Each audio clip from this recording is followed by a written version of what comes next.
Coming up next on this edition of In the City, COVID-19 testing is now available while tests last at Murfreesboro Medical Clinic.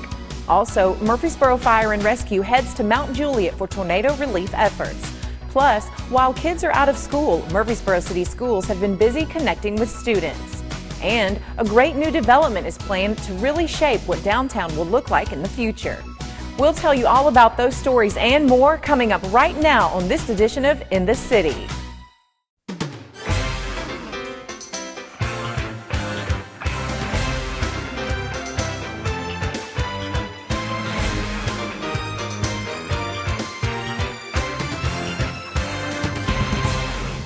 Welcome to another edition of In the City, your source for what's happening right here in the city of Murfreesboro. I'm Michael Linn White.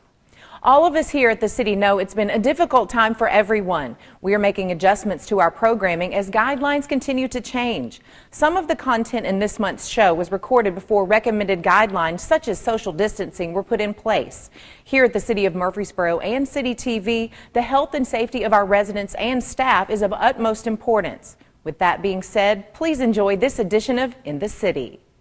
Drive-through COVID-19 testing is now available for pre-screened patients at Murfreesboro Medical Clinic. Drive-through COVID-19 testing is now available at the Murfreesboro Medical Clinic Monday through Friday, 9 a.m. to 3 p.m. Only those who have been screened and referred by the Rutherford County Health Department or a local physician will be tested at this time. So screening is a questionnaire that we go through where we assess people's symptoms as well as their risks of exposure, right? And if you have symptoms and a history of exposure, then we will go through and test you. If you're curious about the process, Dr. Cote explains how it works. Folks will call in to the Rutherford County Health Department if they're concerned that they have symptoms and exposure. The health department will go through the screening process and go through all the questions. If a person screens in, then they will notify us electronically and we'll put them on the list and be expecting the patient to come over here. They'll line up down the road, down Carl Adams Road. Once tested, patients are instructed to go home immediately and self-isolate until notified of their test results in 5 to 7 days. Dr. Cote urges those who don't have symptoms to wait to be tested. I do understand that there are folks that are asymptomatic that may have COVID-19. I know everybody's read about it in the media and online. The challenge is that we just don't have enough test kits at this point to be able to test everyone that wants to be tested. Testing will continue as long as testing kits are available. For continually updated COVID-19 information, go to our website at www.murfreesborotn.gov. Reporting for CityTV, Michael Linn White. Murfreesboro Fire and Rescue head out to aid in relief efforts for the deadly tornado that swept through Middle Tennessee. It was news no one wanted to wake up to Tuesday morning that a deadly tornado had ripped through Middle Tennessee. At around 3:30 in the morning, Wilson County Fire and Rescue requested assistance from MFRD. They first responded to Lebanon and then later to Mount Juliet with Rescue 1 and a structural collapse trailer from Station 1. Murfreesboro Fire and Rescue personnel went through incident management training just last week preparing for events like this, to be able to step in where needed when disaster hits. It takes a lot of trust to go into a community and for them to turn something like this over to you because, one, I'm a stranger and we're dealing with their home folk, their friends and neighbors, and they want to be sure that they're taken care of. MFRD says it's an honor to help our neighbors and know they would do the same for us. It's really kind of an honor to be trained up to the level where I can go to another community and they trust me to come in it and take over a situation and run it for them when they have the same people in their town that could do the same thing, but they're just overwhelmed and need help from their neighboring counties. All units returned to Murfreesboro later that day after all assignment requests were met. Reporting for CityTV, Michael Linn White. While kids have been at home on an extended leave from school, school administrators and teachers have been working to keep a connection with the students. With so many children at home these days, we're really looking to be creative and trying to help our parents teach some of the things at home that we typically do in the classroom. So not only are we having resources available at the schools on Mondays, either in a bucket if you want to go to the school and get it for the grade level, or online, which is at cityschools.net, and you can look under Home to School. Lots of resources from kindergarten to 6th grade We're also doing some videos that you can watch with your child on everything from drawing, and Miss Dee Dee Potter will be on drawing and doing artwork for the kindergarten through third graders as well as the fourth through sixth graders. Miss Susan Heiser at Reeves Rogers is doing a lot of PE for you and things that you can do in your house to get your children moving. And we will continue to add to those resources as we go throughout the weeks. We want to make sure your children are learning, we want to make sure they're active and they're growing. Remember, please read. Our little free libraries are open. They're being restocked weekly. Reading 20 minutes a day will make a huge difference for your child. We want to go back to school with the children ready to learn, and that really we're relying a lot on parents, and we appreciate all the things you're doing with them and all the times you're reaching out with us and giving us great suggestions. So not only will PBS begin airing some really great educational resources beginning April 6th, but CityTV is allowing us to do the same. So join us, go to cityschools.net, it's under Home to School. Or if you go to your school's website, it's on your school's page, top right tab, Home to School as well. We've had lots of people call and ask us how they can help. I always direct them to our City Schools website, cityschools.net, because that allows you to see all the things that we need that you can help with, from donating gently used books for our little reading libraries, or you may want to donate some food, and that list of food is on the websites as well. The other part is you can donate financially. Our Chow buses run 5 days a week, and in those weekends we're handing out food bags. We call them our backpack program, because typically we put those food products in the child's backpack before they go home for the weekend. That is a great way you can support us. A study conducted by the City of Murfreesboro called Murfreesboro 2035 helped determine what the city will need in the year 2035. One of the findings was to revitalize downtown. An exciting new development is being planned for downtown Murfreesboro on the property that houses the old First United Methodist Church and the old Franklin Synergy Bank. The plans were shared at a Planning Commission public hearing. It is our pleasure to give you a brief presentation tonight over what we have termed One East College. I think this is proposed on a piece of land and a project that each of you are familiar with. We've talked about this for several years, ever since the city bought this property from the previous owners. The property itself is about a 2.4 acre city block. It's bound on the north by Lytle Street, the east by North Spring, the south by College, and the west by North Church Street. Most of the site today is an open parking lot. There's about 3 buildings here. 2 of those buildings are old financial institutions. Those both will be removed. The existing church in the southwest corner of the property will remain, will be restored, and be a vital part of our development. The design of the site itself consists of 4 buildings totaling almost 500,000 square feet spread across that 2.4 acres. And then the whole development will be anchored by a parking garage located in the northeast corner of the project. Between the parking garage and the on-street parking, we're providing over 600 spaces for our project, as well as the surrounding areas to use. Our office retail building is located in the northwest quadrant of this property. It's a 4-story building, as Ms. Kerr said. The bottom floor is envisioned to be a retail, restaurant, and police precinct, while the upper 3 floors will be office. We don't have any specific tenants for any of these buildings yet, but we do envision the office component to be heavy on the legal side, given the proximity to the judicial center. Caddy corner to that, in the southeast corner of the project, is our 6-story, 110-room hotel. It will front on East College Street. Our lobby is at about the mid-block on East College Street. We will have a passenger drop-off zone there. That was a point of conversation in our neighborhood meeting earlier this week, and that space is big enough for about 5 vehicles to park at any one time, which we think will be more than enough for that particular use. Directly north of that will be the garage and residential building. Those residences will completely wrap the garage. You will not see the garage from the street.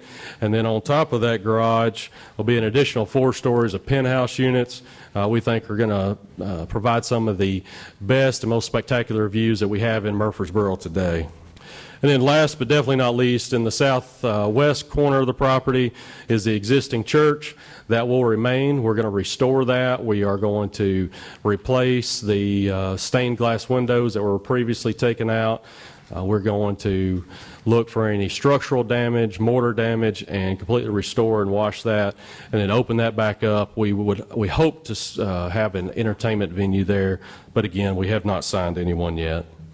To go through some of the architectural renderings, this is looking on College Street, looking at the hotel. You know where that entrance is as soon as you look at that. That curved feature is very unique. In the background, you see the outer portion of the residential building, and then to the left, you see just the back corner of the existing sanctuary. Pull back from that, you get a real good feel of the scale and how the proportions work between the hotel and the church here. We are taking some elements from the church, such as the brick. We're trying to stay in the same color family with our bricks, but we don't want to mimic, we don't want to repeat the church. We want to complement it. We want to respect the church. We want it to stand on its own.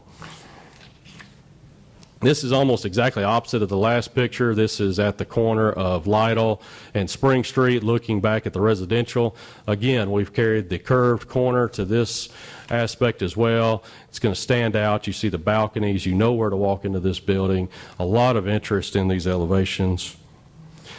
Going down Lytle Street, here you see multiple elements to our project. You see the office building starting on the right-hand side of this picture. You see our promenade plaza in between that and the residential building. You also see an entrance to our garage. You see how that's downplayed, how it's going to blend in very well to that building. This pulls back more toward MTSU, several hundred feet up in the air. Just kind of lets you see that whole block, how to interact from the air together, and how it fits in with the rest of downtown. This is going back toward really the intersection of Lytle and North Church. You see more of the office building here. Still see some of the residential building in the background. You see we've introduced more windows and glazing in that office building. And then this is going back up North Church. The church would be just off the screen here to the right. You get to see the full length of the building, of the office building. You see we've incorporated a limited number of curved windows to go back toward the courthouse. Then you also see the residential building in the background here. One of the strongest amenities that we'll have that'll be open to the public will be our plaza areas. That will really surround the church. We think that's going to be a very special area. We've designed that to have a mixture of hardscapes and greenscapes, as well as potential for some artwork out there. Directly north of that is more plaza area. We're going to gate this off. That will be open during the day, but at some point in the evening, we will lock that off, and so that our residents have a private retreat area. And then all of you been here, you've seen the evolution of amenities. One of the most popular amenities over the past couple years has become dog parks. So we've definitely planned that. It's planned in between the residential building and the hotel. That's where we think it'll get the most use, is the most appropriate. And so we anticipate that to be an artificial turf ground. This is not a doggy daycare. It is a 15 to 30 minute exercise area where the owners of the dogs should be here all the time. That will be governed and maintained and watched over by the Owners Association. We think that we're putting forth a very attractive project that'll be successful and be something the city will be proud of for years to come.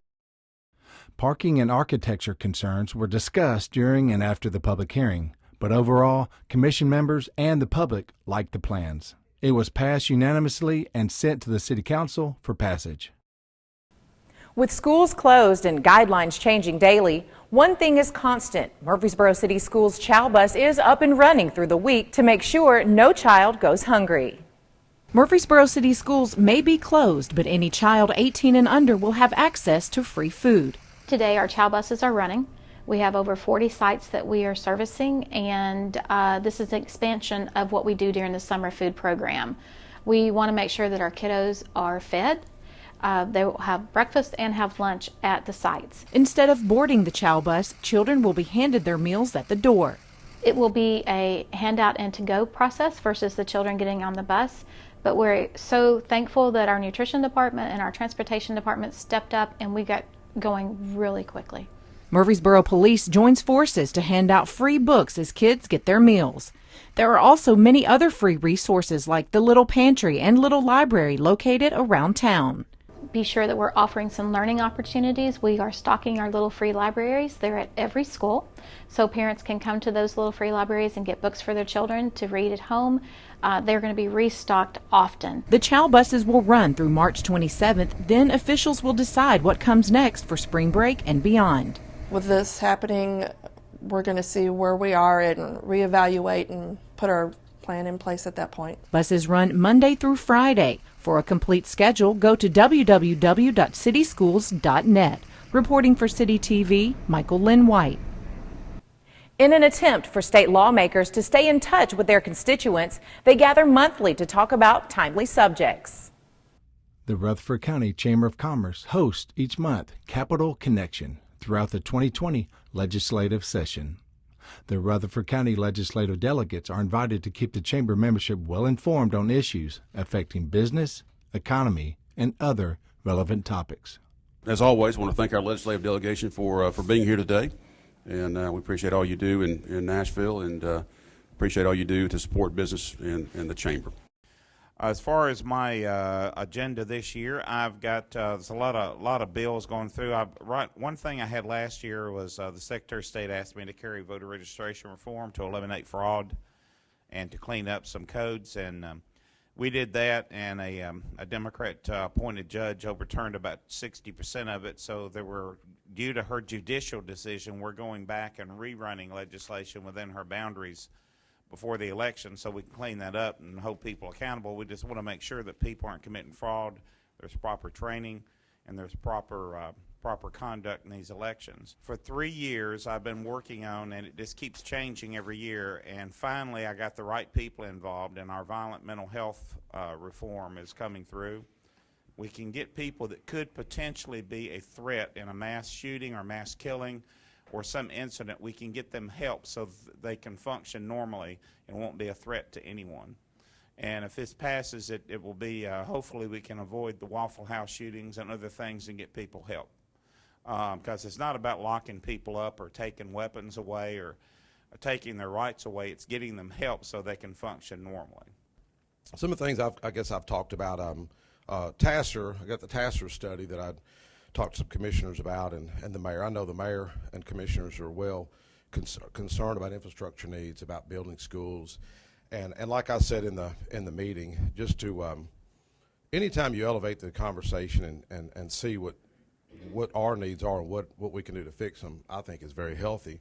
Along that study, not just whether it's development fees, impact fees, or other fees, but also study our cost. You know, I know there's a scripture about it.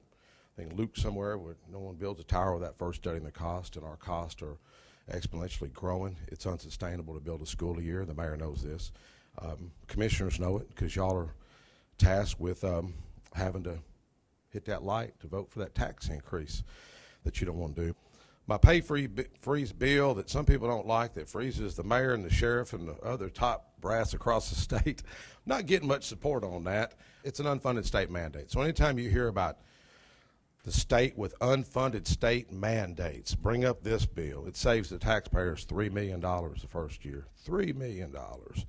And I'll have 5, 6 taxpayer-funded lobbyists. So I bring it up every year just where I could speak about it and expose some of these things. Full transparency. One of the pieces that I'm very proud that passed the Senate and should on its way in the House and should be passed here soon is the safe haven law. Right now in Tennessee, mother has 3 days to surrender a child. I started looking at the law, and 107 babies have been saved since the law was enacted. And a lot of states do up to 30 days. And so we decided, and I'm carrying this piece and passed it in the Senate, 14 days. Another thing that I'm very passionate about and we're trying to call attention to is sex trafficking. And I have 2 of bills for the TBI on sex trafficking, and it's a huge problem in our state. We don't have February's numbers yet, but January revenues were $1.55 billion in collections on the state of Tennessee. That's $129.4 million more than we had budgeted. That's 11.86% above January of last year. It's a huge growth, 11.86%. We've had 34 consecutive months of positive growth. Year to date, our revenue collections are $480.5 million above projections. We've got the state's doing well financially. And we've got a $40.5 billion budget this year that's going to fund a lot of very needed services. If the state continues to do so well, CON reform, we're completely taking a look at reforming the CON process, trying to streamline it, make the process simpler and more affordable on the front end so that companies, healthcare providers, a number of healthcare providers across the state that want to do business in Tennessee, it's a little bit easier to do so. Second bill I'm carrying is tobacco and vaping to 21. That's become the law on a federal level. We're 44 out of 50 states and people die in our life expectancy, 47 out of 50 states in smoking. And this is one of the few ways I think that we can really make a difference. And I do believe this is a business issue. Third bill I'm carrying this next week is I'm carrying the professional privilege tax bill that the governor has introduced. Plan right now is to eliminate 50% of that professional privilege tax, which is about $40 million this year, which is a big step in the right direction. This is a bill that would help moderately low-income households and veterans purchase their first home through the Tennessee Housing Development Agency. The abbreviation for that group is THDA. The way it would do this is, I guess specifically, is it would raise the statutory cap on the maximum aggregate principal amount for outstanding bonds and notes for the THDA. It would raise that cap from $2.93 billion to $5 billion, really a little bit more than a $2 billion increase. So I think that this is a good bill because it offers the potential to help people. I think it also offers the ability to promote economic activity. A bill that I have with Senator White, the BEP, the schools are just consuming the budget here locally. While the BEP on one end rewards some counties that don't have a strong tax base, they don't really have anything in there for those that have exceeding amounts of growth. We do have in there the average daily membership, but it is kind of falls behind where we need to be. And so the bill that we have is going to have the BEP Review Committee look at those of us that fall under the County Powers Act and what we can get potentially on this capital outlay. Another big issue I'm working on, President Trump and CMS offered something called the Healthy Adults Opportunity Block Grant. And what that is, it's for the uninsured. And as opposed to expanding Medicaid, what this does is by partnering with employers for premium support that way, partnering with these individuals, having them pay a portion of it, and then can we draw down a federal block grant for these individuals with a work requirement. Students from all around Tennessee competed in the 2020 Invention Convention, and this year one group from Erma Siegel took home not one but two of the event's highest awards. In preparing for this year's Invention Convention at MTSU, this group of Erma Siegel elementary boys got their idea from talking to a teacher in the hallway. A break for a shopping cart. They went to work and through trial and error ended up with the winning design. Watching them go through that whole learning and seeing what works and what doesn't work has been really, really cool just as a teacher to watch them have to be innovative and to think of new ideas when one didn't work. Not only did these innovative fifth graders win first place for the Shopper Stopper, they also brought home one of the highest honors of the day, the Eagle Award. I just feel really good about it because we've worked so hard and we put so much effort into this. To be able to win awards, it's just really, really cool. With a maximum budget of $25 and lots of support from peers and teachers, these guys worked hard to make sure everything was perfect. Every day during lunch we would go practice on our speech. We would be nervous when we came in, but now it's just a relief. Armed with their invitation to the National Convention, these kids say they just want to make a difference. And I just want to see people using it, and then me just walking by saying, hey, we made that. Their teacher tells us these young men don't just make life easier, they're changing it for the better. I tell them you're going to change the world one day, so I feel like this is a step to helping them find that path that they could change the world with. Reporting for CityTV, Michael Linn White. With the increase of people being at home, employees at Murfreesboro Water Resources Recovery Facility are expecting an uptick in residents flushing disposable wipes down the toilet. This is a major problem for the facility. Yes, it's a constant issue, so we just want to remind folks, the bottom line is nothing should go down a toilet other than toilet paper. That's the bottom line. And two factors are at the forefront right now, which is people are at home more. So now that you're at home more, you're also using the facilities more. The other thing is, in this time, people are cleaning more. So they're using other cleaning products. So the two main products that we're finding that people are using more and putting down the toilet, which they should never do, are sanitary wipes for cleaning, say Clorox, you're cleaning off the counters in the bathroom, that kind of thing. And then also wet wipes. We've heard stories of folks saying, hey, we're running out of toilet paper, so we're going to the wet wipes. And these things are ending up in the toilet, but they should always end up in the trash. The collection system for the sewer is not designed for this material. So anytime that material goes into the system, it ends up clogging up the system, clogging up the pipes. We have to send technicians out. It costs time, money, and potentially causes environmental issues. So the Flushable, what that is telling you is that it will go down your toilet. Sometimes, being unaware of the sewer collection system, they think, well, as long as it goes down the toilet, it's fine. The city surely has more hefty infrastructure, so on and so forth. But what the problem is that if we're all doing this, now combined, over 150,000 people, we're at home, we're all doing this, then it can overwhelm the system. Toilet paper is specifically designed to what we call disperse. So the moment it hits water, it begins breaking down. And as it travels through the system, it disperses. In other words, all those fibers separate. It would virtually be invisible to the naked eye at that point. So say wipes, Q-tips, cotton balls, this material can accumulate so much that in the industry we often see a thing that's called a dead sheep. The material has accumulated to the point where it's 80, 100, 120 pounds worth of material accumulated into one giant mass. Please remember, only toilet paper goes into the toilet.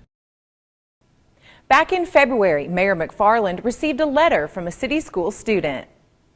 I got, honestly, the best letter that I have ever gotten as a mayor. Kayla is a fifth grader at Siegel Elementary, and Kayla sent me a letter asking to hang out with the mayor, but she also said that she wanted to be the first female president of the United States of America. And so she wrote me this great letter and gave it to Mike Browning and said, Mike, you've got to see this.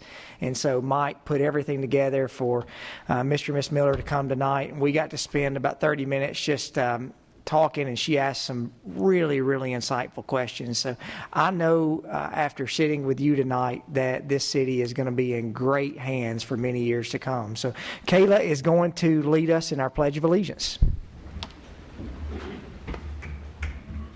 I pledge allegiance to the flag of the United States of America and to the republic of which it stands, one nation, and under God, indivisible, liberty and justice for all.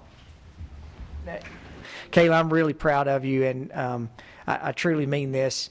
Whenever, as elected officials, that we're having a bad day, whenever I get to sit with someone like you, it makes me thankful for what I get to do with this city. So thank you very much.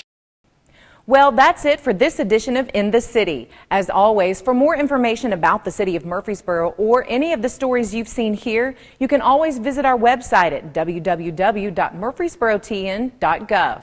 And if you want to see any of the stories that you've seen today or catch up on some of the latest city news, you can always visit the City of Murfreesboro's YouTube channel. Make sure to tune in to CityTV for the latest local updates on COVID-19 from mayor briefings, Governor Lee briefings, CDC information, city closings, and now also showing on CityTV, parks and recreation fitness classes and Murfreesboro City Schools educational classes and more. From everyone here at the City of Murfreesboro, we hope you're staying safe and healthy as we go through this trying time. And remember, we will all get through this together. I'm Michael Linn White, and until next time, we look forward to seeing you in the city.